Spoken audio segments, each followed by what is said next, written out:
Salut Wolverine. Salut Wolverine, ça va? Regarde, oh mon dieu, ce sont les sentinelles. Détruire. Oh mon dieu, il faut appeler de l'aide, vite. Je suis là, je suis Rogue, je vais venir vous aider. Je suis là, je suis Cyclope. Je sais qu'on a été ennemis, mais nous pouvons faire menace. Je sais qu'on a été ennemis, mais nous pouvons faire front commun contre ceux qui cherchent à nous détruire. Je suis Batman.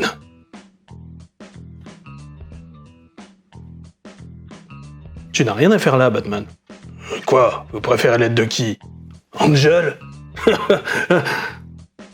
Oh merde. Première impression, vite.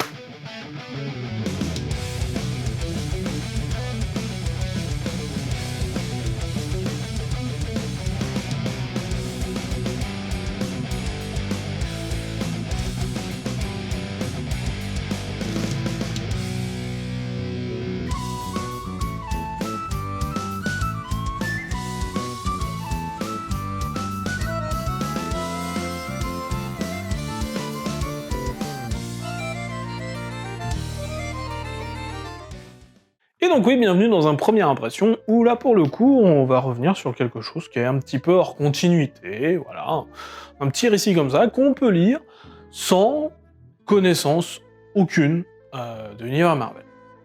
Voilà. Parce qu'on va parler ici d'Angel, de Roberto Aguirre Sacasa et d'Adam Paulina. C'est l'origin story d'un des 5 X-Men originaux, en fait, d'Angel. De Worthington the Third, du seul X-Men, du tout début des X-Men, pour lequel j'ai pas trop d'attache. Oui, je suis désolé, oui, j'aime bien le Fauve, j'aime beaucoup Cyclope, j'aime beaucoup Jean Grey, j'aime beaucoup Iceman, mais Angel, j'aime pas Angel, en fait. Voilà. Je trouve qu'il a eu très peu d'histoires vraiment marquantes, je trouve que voilà... En fait, le truc le plus marquant qu'ils nous font toujours avec Angel, et c'est pour ça qu'on en revient toujours à là, hein, c'est la partie Archangel, hein, voilà, donc ce costume-là, voilà, qui est lié à une version plus sombre de sa personnalité, liée à Apocalypse, tout ça, enfin... Ça a vraiment rien à voir avec le personnage, et plus à voir avec une version mutée, et transformé du personnage, donc autant vous dire que oui, en fait, Angel, j'ai un peu l'impression qu'on l'aime pas trop. Et franchement, c'est un peu mon cas. Angel, c'est celui que j'aime le moins. Alors, est-ce que le fait que je l'aime pas trop a à voir avec le fait que Warren Worthington, The Third, est en effet un beau gosse, qu'il est plein de fric, qu'il est grandi jusque-là dans des pensionnats privés. Ah ouais, non, pensionnat privé, non, ça va, je t'envie moins, Warren. Mais bon, n'empêche que de toutes les mutations possibles, t'es tombé sur celle qui te transforme littéralement en ange. Tu t'en sors relativement bien quand même, mon cochon. Bon, bref, avant de continuer plus avant sur ce titre, parlons un petit peu des auteurs.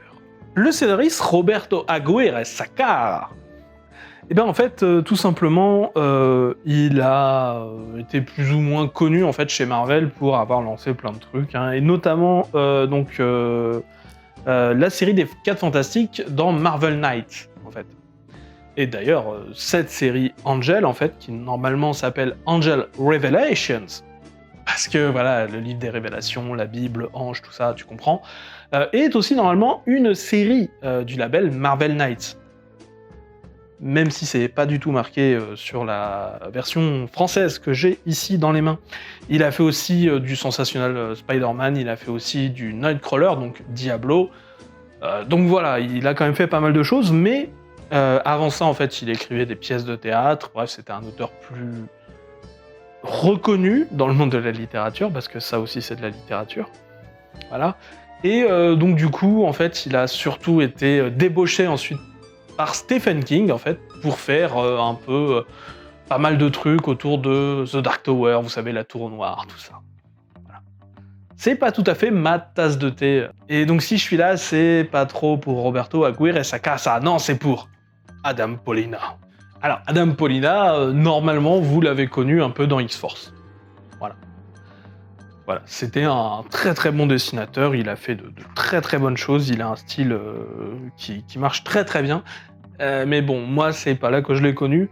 Moi je l'ai connu sur une série VO de DC, parce que vous le savez, je suis plus un DC boy, et que les X-Men je rattrape petit à petit, donc les X-Force j'y suis tombé un peu plus tard. Non, moi c'était dans une série DC en fait, de 2002, voilà, VO, qui s'appelle Big Daddy Danger, qui est assez étrange hein, sur le monde du catch, voilà, qui est très humoristique, et qui s'amuse un petit peu à vivre son monde, qui est pas le must en effet en termes de graphisme, mais qui en fait, là justement c'était Adam Pollina en fait qui scénarisait et dessinait, et moi vous savez que j'aime beaucoup les dessinateurs qui scénarisent et écrivent, donc c'est ça qui m'a fait en fait rechercher un peu plus des choses de ce monsieur, voilà. Et c'est comme ça que je suis tombé sur les X-Force, et que je suis tombé sur ce Angel. Et donc du coup, cette série Angel, qui s'appelle donc Angel Revelations, et qui est disponible en VF, et qui est d'ailleurs normalement est sorti en 2009. Donc voilà, c'est trouvable en occasion. C'est comme ça que je l'ai trouvé. Voilà. Alors, qu'est-ce que ça raconte? Eh bien, ça nous raconte l'époque où Angel est dans son pensionnat. Angel, ou Warren Worthington III, est en fait dans un pensionnat, un peu à la tradition vieille anglaise, hein, dans le Vermont. Et du coup, pour lui, ça se passe plutôt bien. Hein. Il est beau gosse, il est super doué en fait à l'athlétisme et tout ça. Il a une petite amie hein, qui est jolie et tout, voilà. Mais il a un petit problème. Il se rend compte que son corps commence à changer, hein, et c'est pas juste la puberté, parce que, alors, je vous rassure, hein, sur la puberté, hein, il est largement au courant. Ah, il s'amuse bien, le petit coquin. Non, son corps commence à changer, il a des ecchymoses dans le dos, qui commencent à être chelous. Il a des plumes qui commencent à apparaître un peu partout, enfin bon bref. Il commence à sentir que son corps change, et voilà. Disons que... voilà, il a des ailes qui lui poussent. Et donc, en plus donc, de ces complications, hein, qui vont faire en sorte que ces relations normales, en fait, ou en tout cas ce qui est considéré comme normal, d'être la superstar du lycée et d'avoir une super petite amie et tout ça. Voilà, donc tout ça va être modifié par ce nouveau rapport aux choses, et voilà. Peut-être qu'il va revoir un petit peu ses priorités, ce genre de choses. Et surtout qu'en plus, au même moment, figurez-vous qu'il y a un espèce d'inquisiteur, en fait, qui fouille un petit peu le pays à la recherche des mutants pour les buter. Et au tout début de l'histoire, en fait, il tombe sur une jeune fille qui arrive, en fait, son don mutant est de pouvoir voir des choses en avance, d'avoir des visions. Et donc du coup, disons qu'elle a des visions de gens qu'on connaît. Voilà, elle s'appelle Marie-Margaret. Voilà, je vois des choses, des images dans ma tête, de choses qui vont arriver. Et des gens bizarres. Un garçon de neige. Un avec des yeux de feu. Un avec des ailes. Donc autant vous dire que, du coup, si jamais il arrive à ses fins et à buter les X-Men avant qu'ils existent, ça a peu de chances d'arriver. Mais bon, voilà quelle va être la menace qui va être autour. D'ailleurs, un peu tout va tourner justement autour de l'aspect religion. Et oui, parce que, déjà, la mini-série de base s'appelle Angel Revelations, comme dans le livre des révélations. Voilà. On peut difficilement faire plus logique comme association. Et en plus, ce côté pensionnat anglais va nous permettre, en fait, d'avoir, des cours obligatoires à l'église, d'avoir un prêtre qui peut-être fait des choses peu ragoûtantes avec des petits garçons. Je vous assure, c'est dans le bouquin, c'est pas moi qui le rajoute. Voilà. C'est dans le bouquin, hein. Encore une fois, ce bouquin date de 2008-2009. Hein. Voilà. Et on fait toujours ces blagues parce qu'elles sont toujours, malheureusement, d'actualité. Voilà. Ce qui nous donne des scènes très jolies où, par exemple, ce prêtre va être jugé par, en fait, Angel, justement, qui, en fait, se fait passer pour l'archange Gabriel, en fait. Eh oui, parce qu'il suffit juste de mettre un petit pagne et de se balader avec une épée, et paf, ça y est, t'es un mec avec des ailes, t'es l'archange Gabriel, quoi. Et en plus, ça colle assez avec le peu qu'on connaît, en fait, de ce qui s'est passé chez Angel, c'est-à-dire qu'il y a eu un incendie dans son pensionnat, en fait, c'est ce qu'on sait du truc. Et disons que l'inquisiteur du début, il arrive à la fin et qu'il n'est pas content. Voilà. Et voilà, je vous raconte pas la fin, parce que c'est pas la fin, ça.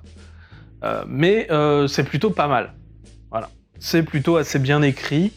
On va pas apprendre grand-chose, mais en effet, t'as toute cette réflexion sur la religion, sur finalement les faux-semblants, voilà, qui sont vraiment pas mal. T'as aussi beaucoup de la métaphore, pour le coup, de l'homosexualité qui est présente.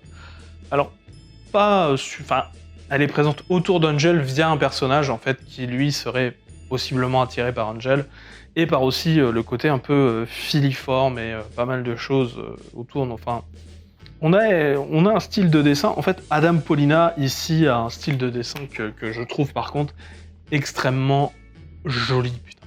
C'est beau. C'est beau, et qui reprend un petit peu, justement, tout ce qui peut être un peu christique. Voilà, hein, clairement sur cette imagerie, il est à fond et il y va à fond. Et autant y aller. C'est très bien. T'as le côté aussi vieux pensionnat où on fait des bisutages. Voilà. Et ce qui est aussi intéressant, c'est que les bisutages sont pas faits sur notre personnage principal, tu vois.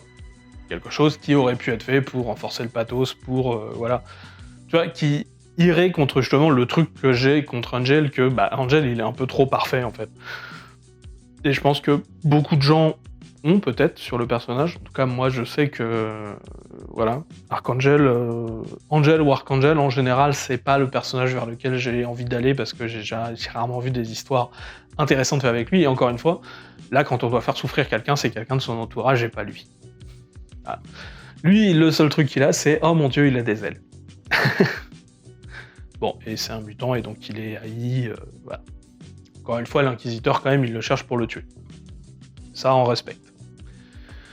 Enfin bon, disons qu'Angel, c'est pas celui qui souffle le plus dans les X-Men, mais ce qui est assez intéressant, c'est que y a quand même des trucs de rédemption aussi pour ceux qui font des saloperies au début du bouquin. La rédemption, elle est là pour tout le monde, et tout le monde peut choisir d'être quelqu'un de bien. Ou pas. Mais, en tout cas, le choix est possible, tout le monde le peut. Et c'est plutôt intéressant. C'est plutôt intéressant parce que, voilà, il y a des récits sur les mutants qui te montrent parfois toute une catégorie de population en dehors de toute rédemption possible.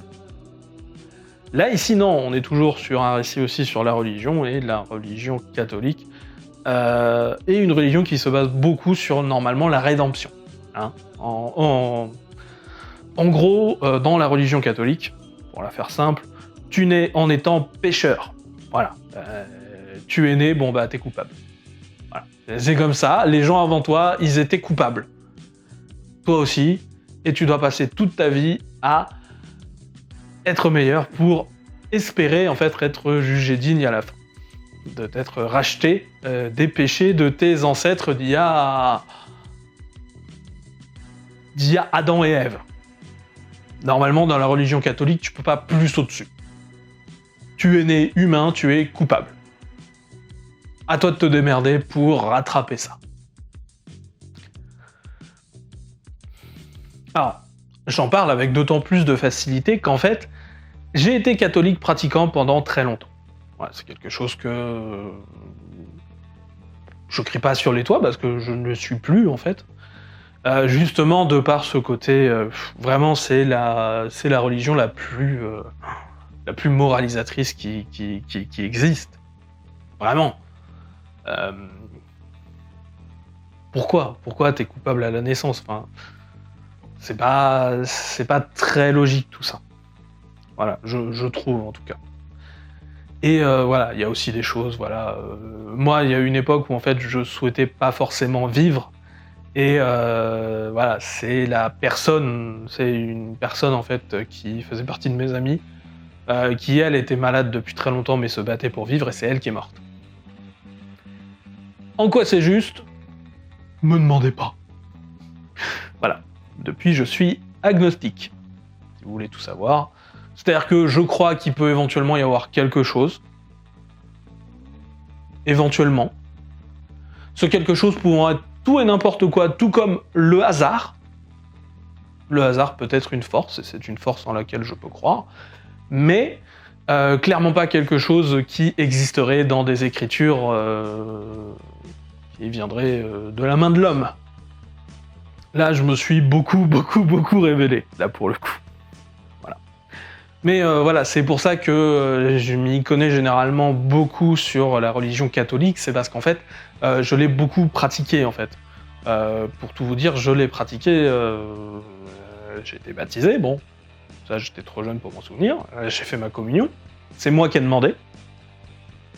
Ça a fait en sorte que ma sœur aussi demande, parce que ça avait l'air cool d'avoir des cadeaux à la fin. J'ai fait ma confirmation. Là, c'est le moment où normalement t'arrives, t'as bien 17-18 piges, hein, et tu fais « oui, je suis catholique pratiquant ». Et en fait, tout ce que je vous ai raconté, cette remise en question, s'est passé plus ou moins pendant mon processus de confirmation.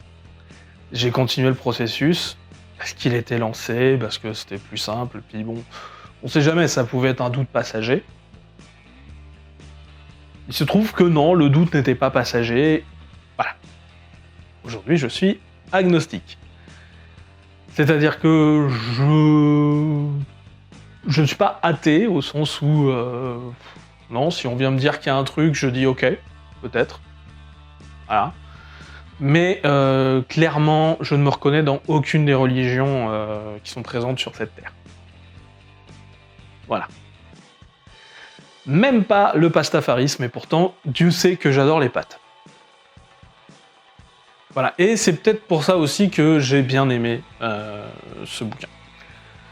Je trouve toujours que Angel, ça manque un peu de punch, un petit peu, cette histoire, mais les dessins d'Adam Paulina radera beaucoup ça, en fait. Ce qui manque en punch dans le scénario, c'est Adam Paulina qui l'amène, et ce qu'a mis donc Roberto Aguirre Sacasa est du coup sublimé par le dessin de Paulina, et du coup c'est pour ça que je vous en parle. Parce que y a une base solide au niveau du scénario, sublimée par le dessin. Voilà, donc je vous conseille, si vous le trouvez, pourquoi pas. Pourquoi pas. Ça se lit. C'est pas extraordinaire, mais c'est un bon récit. Voilà. Mais c'est pas pour ça que je vais kiffer Angel. Désolé.